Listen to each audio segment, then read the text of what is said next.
कि दीवार ज़रूरी है हर घर के लिए, लेकिन दीवार से घर को टुकड़ों में न बँटने दो।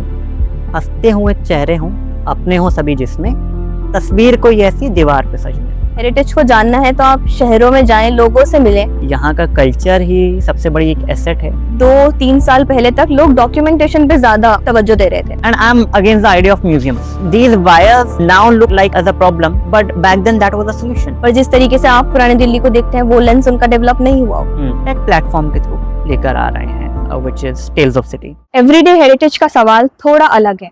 इसका जवाब किसी किताब या मॉन्यूमेंट में नहीं मिलता। आज हम सब पुरानी दिल्ली में हैं और हम बात करने वाले हैं मिस्टर अबू सुफियान से, जो अपने काम के थ्रू पुरानी दिल्ली और इसकी कल्चरल वैल्यूज को सिर्फ प्रेजेंट नहीं करते, बल्कि हमें उसे समझने का और महसूस करने का मौका देते हैं। आदाब, मेरा नाम है सुफियान और मैं कल्चरल एक्सपीरियंसेस को क्यूरेट करता हूँ अक्रॉस इंडिया।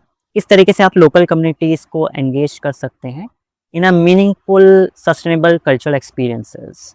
मैंने अपनी शुरुआत पुरानी दिल्ली से करी थी, पर अब हम लोग हिंदुस्तान के अलग अलग शहरों में मेंटर कर रहे हैं, गाइड कर रहे हैं और एक्सपीरियंसेस को क्यूरेट कर रहे हैं। तो सबसे पहले लोग आपको या तो आपके नाम से जानते हैं या दिल्ली 6 वाला कहकर बुलाते हैं। आप अपनी आइडेंटिटी को कैसे देखते हैं?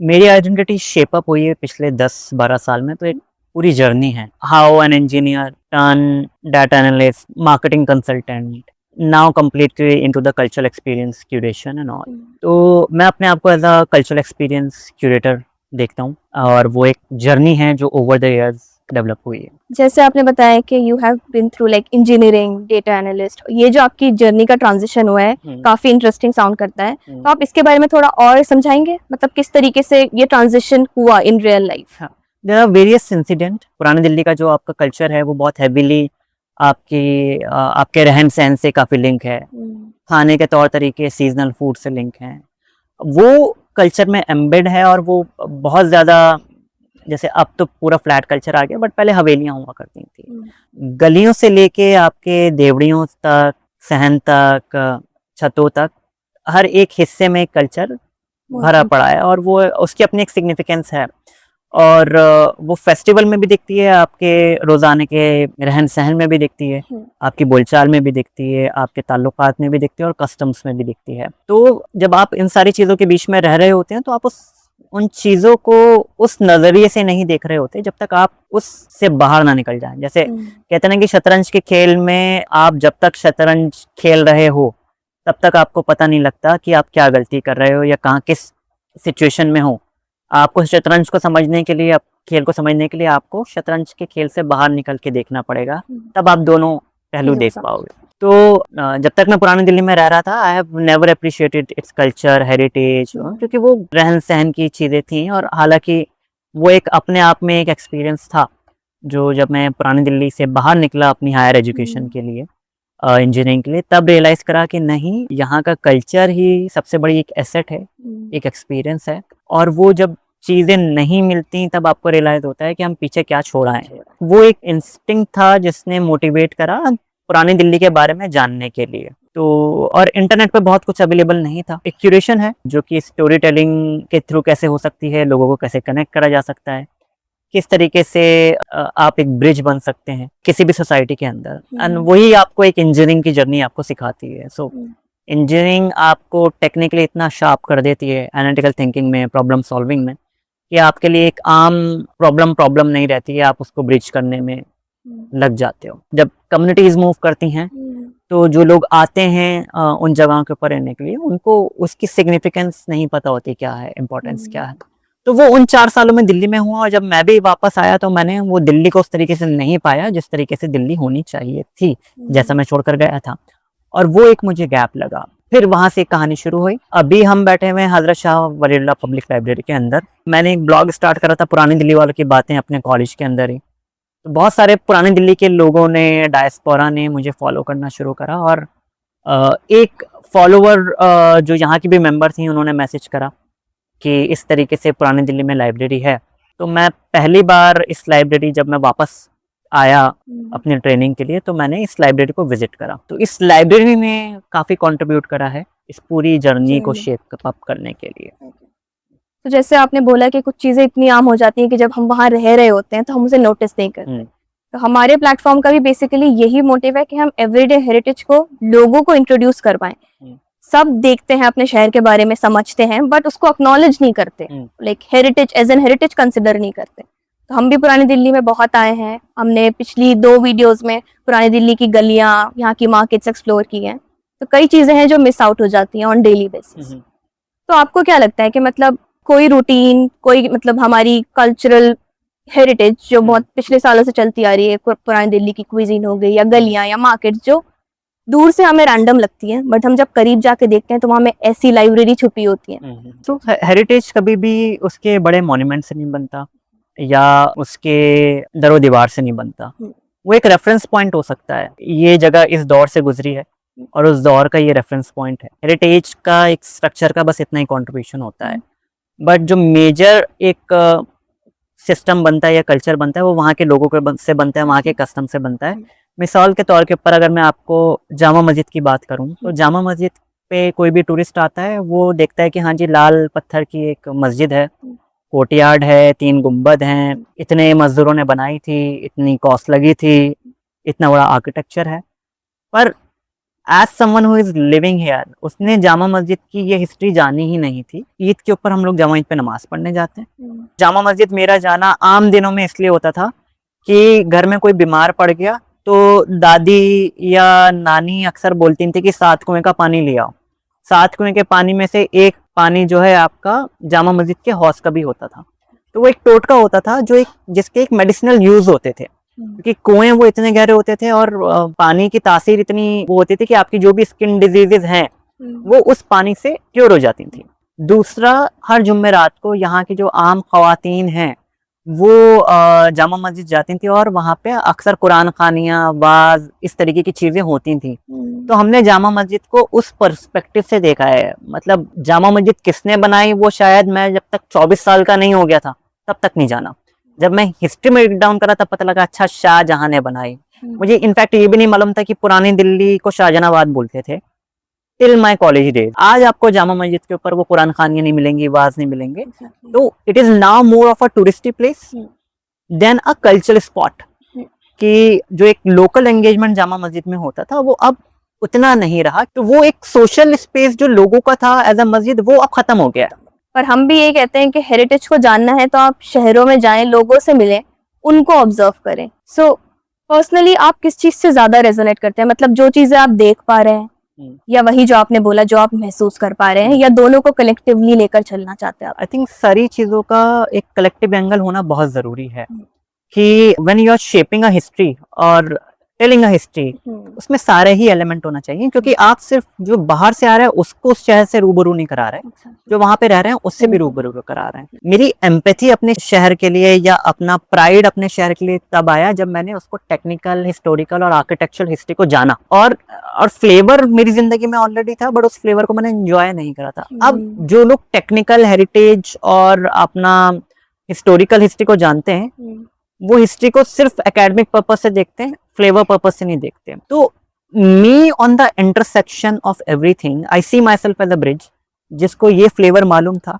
जिसने वो फ्लेवर जिया है और जिसने उस टेक्निकल हिस्ट्री को पढ़ा है और उसको एक ब्रिज की तरह लेकर आया है। तो सारे ही एक्सपेक्ट को साथ लेके चलना है और एक flavourful story telling and cultural lineage को, प्राइड फैक्टर को लेकर आना है। तो जैसे कि आप टेक्निकल बैकग्राउंड से आते हैं, जिस वक्त में आपने शुरू किया टेल्स ऑफ सिटी या पुरानी दिल्ली वालों की बातें, आई थिंक उस टाइम पे भी और अभी भी 2-3 साल पहले तक लोग डॉक्यूमेंटेशन पे ज्यादा तवज्जो दे रहे थे। आपको कैसे, मतलब ये शिफ्ट आपने कैसे ग्रास्प किया कि मतलब मुझे स्टोरी टेलिंग की तरफ जाना है? इनिशियली तो मैंने ये सब शुरू करने का सोचा नहीं था। जस्ट लाइक कि इवन पुरानी दिल्ली वालों की बातें started as a meme page during COVID, during not COVID, it is much before, it is in 2014. उससे पहले मैं एक पेज चलाता था ओल्ड दिल्ली करके, जो सिर्फ हिस्ट्री पब्लिश करता था। वो भी 3-4 साल चला, वो मैं 2010 से चलाता था। पुरानी दिल्ली वालों की बातें, उसके पीछे एक की पॉइंट इसलिए था क्योंकि मैंने अपनी बहुत सारी पर्सनल मेमोरीज शेयर करी as a post. We have lived this life and we don't see it anymore, so suddenly the thought of nostalgia that struck me, वो उनको भी उनको स्ट्रक करा और वो इस तरीके से पूरी बड़ी कम्युनिटी ग्रो हो गई। Historical reference point is important for the locals who are living there. Oral history बहुत ज्यादा इम्पोर्टेंट हो जाती है वहां पर रेफरेंस पॉइंट के लिए।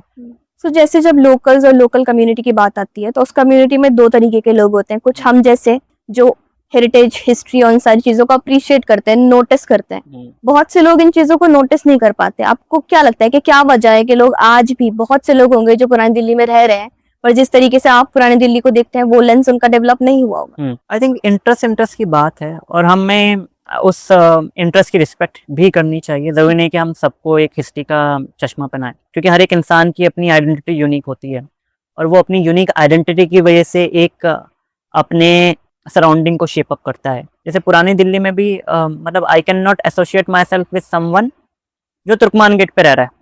ये तुर्कमान गेट वाला जामोद से अपने आप को एसोसिएट नहीं कर पाएगा, जामोद वाला लाल कुएं से, बल्ली मारान से, पहाड़ी धीरज से एसोसिएट कर पाएगा। बट हाँ, जब मैं अपने इलाके से बाहर निकल जाऊंगा तो मैं तुर्कमान वाले से भी एसोसिएट कर लूंगा, मैं जामोद वाले से, क्योंकि अब मेरी जो आइडेंटिटी हो गई है वो पुरानी दिल्ली की हो गई है, एक्सपेंड कर गई है। तो जब हम उस फॉरेन आइडियोलॉजी की तरफ जाते हैं या फॉरेन एनवायरनमेंट में जाते हैं, फिर हम डिफरेंसेस नहीं देखते हैं, फिर हम म्यूचुअलिटी देखते हैं। आई मस्ट से कि आपने मतलब बहुत सिंपल वर्ड्स में हेरिटेज का एक बहुत इंपॉर्टेंट कॉन्सेप्ट एक्सप्लेन किया है अभी, जैसे कैसे मतलब हेरिटेज एक कल्चरल आइडेंटिटी फॉर्म करता है हम लोगों के लिए। तो अननोइंगली हम सभी हेरिटेज से एसोसिएटेड हैं, इर्रिस्पेक्टिव ऑफ कि आप हिस्टोरियन हो या आप हेरिटेज प्रैक्टिशनर हो, आर्किटेक्ट हो और एनीवन फॉर दैट मैटर। सो जब हम एवरीडे हेरिटेज की बात करते हैं तो एक की कॉन्सेप्ट या की टर्म्स आती हैं, प्रैक्टिस वर्सेस प्रिजर्वेशन। जैसे हम इन जनरल जो हेरिटेज फील्ड को परसीव करते हैं तो हम ये सोचते हैं कि कोई भी क्राफ्ट है, कोई भी हेरिटेज है, उसको हम प्रिजर्व करेंगे तो हेरिटेज हमारा प्रिजर्व हो गया। एक दूसरी तरफ बात होती है एवरीडे हेरिटेज की, जो अगर इन कंटिन्यूस वे में चलता रहेगा, कंटिन्यूएशन में रहेगा, इन प्रैक्टिस रहेगा तो वो प्रिजर्व होगा। आप प्रैक्टिस वर्सेस प्रिजर्वेशन कैसे देखते हैं? मतलब मैं कहता हूँ कि अगर आपको पुरानी दिल्ली को बचाना है या किसी भी शहर को बचाना है तो आप उसकी जो नेटिव ऑडियंस है या नेटिव लिविंग कम्युनिटीज़ हैं, बस इतना इंश्योर कर लें कि वो नेटिव लिविंग कम्युनिटी 70% से 80% के बीच रहनी चाहिए। हेरिटेज भी बच जाएगा, कल्चर भी बच जाएंगे, कस्टम भी बच जाएंगे, सब बेसिकली सब इंटैक्ट रहेगा अगर रहेगा। Locals. And I am against the idea of museums. Museum वहीं बनाने की जरूरत पड़ती है जहाँ चीजें खत्म हो जाती है। हिस्ट्री ऑलरेडी लॉस्ट है, सो वी आर प्रिजर्विंग। आपको ओल्ड दिल्ली म्यूजियम कहीं नहीं मिलेगा। रीजन बीइंग कि वो एक लिविंग कल्चर अभी भी है। Old Delhi itself is a living museum. Native community है और रेगुलरली शेप अप हो रही है, बट ये कि हमें ये इंश्योर करना है कि बहुत ज़्यादा ओवर कमर्शलाइजेशन ना हो। जैसे हमने मतलब तीनों फैक्टर्स की बात की, be the social factor, economic factor और इवन द रिलीजियस फैक्टर, तो कहीं ना कहीं आपको भी लगता है कि विद टाइम चीज़ें इवॉल्व होती हैं, शहर बदलते हैं, सब कुछ आज के हिसाब से होना भी ज़रूरी है। तो मॉडर्नाइजेशन काफ़ी हद तक हेरिटेज को या कल्चरल वैल्यूज़ को हैम्पर करता है। करते हैं अगर अनमॉनिटर्ड हो। मिसाल के तौर के ऊपर आप जब पुरानी दिल्ली में जाओगे तो आपको बहुत सारी वायर्स हैंग दिखेंगी। आज के दौर में वो प्रॉब्लम होती है, दिखती है, क्योंकि वो शहर कभी उस तरीके से प्लान करा नहीं गया। But these wires now look like as a problem, but back then that was a solution. So आज जो मुझे सॉल्यूशन दिख रहा है वो कल 10 साल बाद प्रॉब्लम हो जाएगा अगर उसको अगले 10 साल की प्लान से नहीं आज इम्प्लीमेंट करा गया। हेरिटेज में सबसे बड़ी प्रॉब्लम हो गई है आजकल हेरिटेज सिटीज में मोटराइज व्हीकल की। इवन वो भी एक प्रॉब्लम ना बने अगर मॉनिटर्ड हो। Certain rules and regulations should be there which is already there in the society, but it is not implemented. तो इम्प्लीमेंटेशन बहुत जरूरी है। एक दौर था कि आप तुर्कमान गेट से या सीपी से जामा मस्जिद देख सकते थे, आज आप मटिया महल से जामा मस्जिद नहीं देख सकते अंटिल अनलेस अपनी छत पर चढ़ जाओ। ये जिम्मेदारी पर्सनल लेवल के ऊपर भी है, एक डिसीजन मेकिंग लेवल के ऊपर भी है कि चीजें आपको इतनी नहीं बिगाड़नी कि बाद में जाके वो एक नॉर्मल हो जाए और फिर जब वो चीजें हटें अपनी हद में दोबारा आए तो फिर वो जुल्म लगे। मॉडर्नाइजेशन जब तक अनरेगुलेटेड रहेगी हेरिटेज और कल्चरल वैल्यूज को हैम्पर करती रहेगी। तो आपको लगता है अगर हम अब ये वायर्स, जैसे आपने वायर्स वाली प्रॉब्लम मेंशन करी, इसका अगर हम सॉल्यूशन ढूंढे तो आज ये सॉल्यूशन पॉसिबल है? कैसे इसको हम क्यूरेट करेंगे कि ये थोड़ा सॉल्यूशन बस इतना ही है, जो अभी भी जितनी भी वायर्स हैं मोस्टली वो apart from the electricity wire, बाकी की जो वायर है वो टेलीफोन वायर हैं। आज के टाइम पे दौर में टेलीफोन हार्डली किसी के घर में, तो खाली टेलीफोन्स की वायर हट जाएं तो आधी प्रॉब्लम यूं ही 80% प्रॉब्लम यूं ही हट जाएगी, खत्म हो जाएगी। सो जैसे आप हेरिटेज स्टोरी टेलिंग से एक तरीके से डायरेक्टली कनेक्टेड हैं, तो आपको लगता है कि स्टोरी टेलिंग ऑन ग्राउंड कोई चेंज ला रही है या लोग उस लिहाज से एंगेज कर रहे हैं, बी इट योर प्लेटफॉर्म और एनी प्लेटफॉर्म इन जनरल? इसका आम जबान में मैं इस तरीके से रेफरेंस दूंगा या एग्जांपल दूंगा कि एक माला कब बनती है। एक माला में या एक हार में सोना भी होता है, चांदी भी होते हैं, नग भी होते हैं, सब कुछ होते हैं, पर उसके पीछे एक चीज़ होती है जो उसको जोड़ के रखती है, जो शायद दिखती भी नहीं है बट बहुत इम्पॉर्टेंट पार्ट है, वो होता है धागा। तो स्टोरी टेलिंग का सिर्फ काम है धागे वाला, कि जब आप किसी भी लोकल कम्युनिटी को लाइक प्रमोट करना चाह रहे हो, हिस्ट्री को प्रमोट करना चाह रहे हो, कल्चर को प्रमोट करना चाह रहे हो, या हेरिटेज को प्रमोट करना चाह रहे हो, किसी भी एरिया की हेरिटेज तब तक प्रिजर्व नहीं होगी जब तक वहाँ के लोकल्स उसका बेनिफिट नहीं उठाएंगे। इनिशिएटिव लाइक आर्स एंश्योर कि जो लोकल कम्युनिटी है वो एंगेज करे। अब हमारा विजन ये है कि अब इसको हम स्ट्रक्चर कर दें, तो उसको स्ट्रक्चर करने के लिए उन सारी चीज़ों को हम लोग एक प्लेटफॉर्म के थ्रू लेकर आ रहे हैं, which is Tales of City. So your organization will basically act as a bridge connecting all the three dots. So अभी कोई ऐसा current project या future plan, कोई भी अप्रोच या कोई भी फैक्ट जो आप शेयर करना चाहें हमारी ऑडियंस के साथ? अब हमारा अगले 5 साल का विजन ये है कि हम इस पूरे इकोसिस्टम को स्ट्रक्चर करें, अपनी केस स्टडीज को पैन इंडिया लेकर जाएं, एक cultural economy, cultural ecosystem shape up करें along with the local and the stakeholder. So ये जैसे आपने अपना विजन शेयर किया, आपको क्या लगता है कि स्टोरी टेलिंग का नेक्स्ट स्टेप क्या होना चाहिए in Indian context? Like not asking personally आपके प्लेटफॉर्म के बारे में, बट जो लोग ऑलरेडी काम कर रहे हैं उन्हें क्या चीज एक्स्ट्रा या वन स्टेप आप लेना चाहिए कि स्टोरी टेलिंग और देखिए, story telling is a constantly evolve process, ये कभी फिक्स नहीं होगा। जहाँ पे फिक्स हो जाएगा वहाँ पे फिर ये एक फ्लेवर खत्म हो जाएगा कि अभी हम बात कर रहे हैं तो ये भी एक स्टोरी टेलिंग है। आपको अपनी लोकल ऑडियंस को, लोकल इकोनॉमी को समझना है और उस हिसाब से स्टोरी टेलिंग को शेप अप करना है, और एक फॉर्मेट के ऊपर फिक्स मत रहो। ट्राई 10 डिफरेंट फॉर्मेट, जिसमें से 2 स्ट्रॉन्ग रहेंगे, उन 2 को थोड़ा ज्यादा करें बट 8 को इग्नोर ना करें। उन 8 को थोड़ा सा स्केल डाउन कर दें उसकी रीच समझ के, and with season things change. कई बार आपके 8 काम करेंगे, 2 काम नहीं करेंगे, कई बार 2 काम करेंगे, 8 काम नहीं करेंगे। And story telling thrive through collaboration. Independently cultural canvas develop हो ही नहीं सकता, तो बेटर है आप किसी सिस्टम का हिस्सा बन जाएं instead you do things independently. Like since you mentioned about the formats and you have been in the field for like since 2014 if I'm right, तो आपने क्या देखा है, मतलब लोग कंटेंट कंज्यूम कर रहे हैं सिर्फ, या वो समझ भी रहे हैं? Like you have seen the transition लोगों के पर्सपेक्टिव में भी, लोग बी द लोकल्स और people all over the India. So वो ट्रांजिशन कैसा आप मैप आउट करेंगे कि लोग अब समझ रहे हैं या नहीं? देखिए, जो इन्फॉर्मेशन है ना वो हमेशा एंटरटेनमेंट की तरफ जाती है। आज भी आप कितनी अच्छी बात कर लें कि लोग हिंदुस्तान में लोग डॉक्यूमेंट्री नहीं देखते, वो नहीं देखते, वो डॉक्यूमेंट्री देखने वाला है कि स्पेसिफिक स्टार्टा है, उसके अलावा नहीं देखेगा इंसान, ठीक है। वहीं लोग 4 घंटे की धुरंधर भी देखने जा रहे हैं, वहीं लोग 3 घंटे की शाहरुख खान की मूवी भी देखने जा रहे हैं, सलमान खान की भी देखने जा रहे हैं, क्योंकि लॉजिक नहीं है। चाहे लॉजिक हो नहीं हो, क्यों? एंटरटेनमेंट चाहिए। आपको क्लासरूम नहीं चलाना, आपको स्कूल नहीं चलाना, आपको अपना मैसेज कम्युनिकेट बहुत एंटरटेनिंग वे में करना है। सो अब लास्ट 2 क्वेश्चंस जो हम अपने सभी गेस्ट से पूछते हैं। पहला ये कि जैसे आप ओल्ड दिल्ली से हैं, या आपका घर भी है, आपकी पहचान भी है, तो ऐसी क्या चीज़ है जो पुरानी दिल्ली खोना अफोर्ड नहीं कर सकती? यहाँ आपको बहुत चटखारे मिलेंगे, और वो ज़बान के चटखारे हैं। खाने वाले तो हैं ही हैं, वो ज़बान के चटखारे हैं, वो रेफरेंस है।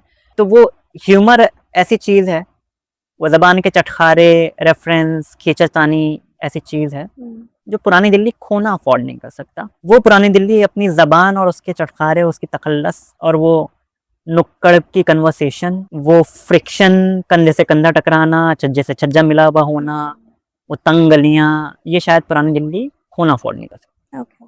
अगर पुरानी दिल्ली की कोई एक चीज़ जो आपको सिर्फ प्रिजर्व नहीं करनी हो, over the years in continuation में रखनी हो कि ये चीज़ तो रहनी चाहिए, तो वो एक एवरीडे हेरिटेज जो आप इन कंसिस्टेंट रखना चाहेंगे आगे भी? पुरानी दिल्ली की हवेलियाँ। ओके। कि हवेलियाँ खत्म हो जाएंगी मैम, श्योर। जिस दिन पुरानी दिल्ली की सारी हवेलियाँ खत्म हुई, घर खत्म हुए, उस दिन पुरानी दिल्ली का 80% कल्चर खत्म हो जाएगा। अब ये थोड़ा बहुत आपको मिल जाता है, वो सिर्फ इसलिए मिल जाता है कि वो हवेलियाँ, वो पुराने मकान बचे हुए हैं। आपकी आधी डिक्शनरी खत्म हो जाएगी। मुसलमान इलाकों में आपके अखाड़े होते थे जो टेम्परली शादी हॉल में कन्वर्ट हो जाया करते थे, या कोई बड़े हॉल होते थे हिंदू इलाकों में आपको धर्मशाला मिल जाएंगी, ये एक बड़े कम्युनिटी स्पेसेस मिल जाएंगे। घरों के अंदर आप अपने पड़ोसियों के घर ले लिया करते थे कि भाई बारात आएगी तो आपके यहाँ बैठ जाएगी, और जिस पड़ोसी की बारात बैठती थी वो अपने लिए बहुत ज्यादा ये फखर की बात समझता था कि यार बारात हमारे यहाँ बैठ रही है। आज वो ही नहीं पॉसिबल हो पाता क्योंकि घर ही इतने बड़े नहीं। वरना तो वो घर खुल जाया करते थे और 2-2 घंटे के नोटिस के ऊपर खुल जाया करते थे। तो वो चीज है जो बेसिकली हवेलियों में आपको मिल जाती थी। If I am not wrong, हवेलियों से आपका मतलब सिर्फ आर्किटेक्चर से नहीं है, राइट? हवेलियां पूरा मतलब culture। जो रह रहे हैं, रह लोग रहे जिस तरीके से रहते आए हैं ओवर द इयर्स। सो आप भी आई थिंक इस बात पे एग्री करेंगे कि एक तरीके का सेंस ऑफ लॉस है जो आज की जनरेशन को आई थिंक हेरिटेज से ज्यादा कनेक्ट कर रहा है, क्योंकि जब हम कोई चीज खोने लगते हैं तो हमें लगता है कि यार ये चीज बहुत जरूरी थी। So now I would just like to request you to just conclude our conversation, और अगर आप हमारे व्यूअर्स को या जो लोग ये इंटरव्यू देख रहे हैं उनको बताएं जो अपने शहर को किसी अलग नजरिए से देखना चाहते हैं कि वो किस तरह इस चीज को आगे लेके जा सकते हैं, या anything that you would like to share with our audience. मतलब उसको अगर मैं कंक्लूड करूं, वैसे तो इस पूरे कन्वर्सेशन में बहुत देयर आर वेरियस की टेक अवेज, कि उसमें एक छोटा छोटा सेक्शन भी उठा लिया तो उसमें 10 वर्टिकल और बन सकते हैं। पर आज जो है ना लोग दीवारें खड़ी कर रहे हैं। तो एक डीडी उर्दू का एक बहुत पुराना प्रोग्राम है, उसका एक टाइटल सॉन्ग होता था, बिल्कुल शुरू में आता था वो, उसमें एक शेर आता था कि दीवार ज़रूरी है हर घर के लिए, लेकिन दीवार से घर को टुकड़ों में न बंटने दो, हंसते हुए चेहरे हों अपने हो सभी जिसमें, तस्वीर कोई ऐसी दीवार पे सजने दो। जो आपका पास्ट है, आपका जो कल्चर है, वो आपकी आइडेंटिटी है, एंड आपको उसको खोना नहीं, उसको एज अ प्राइड लेके चलना है और उसको सस्टेन करना है।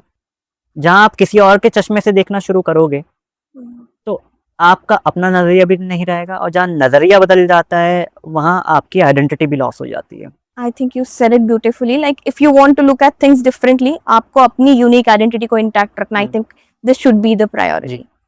So thank you so much Abu Sufyan for sharing such beautiful insights with us today.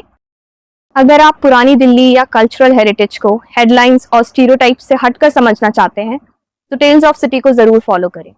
Tales of city का काम सिर्फ क्यूरेशन तक लिमिटेड नहीं है, बल्कि उन कल्चरल वैल्यूज को जिंदा रखना है जो शहर को शहर बनाती है।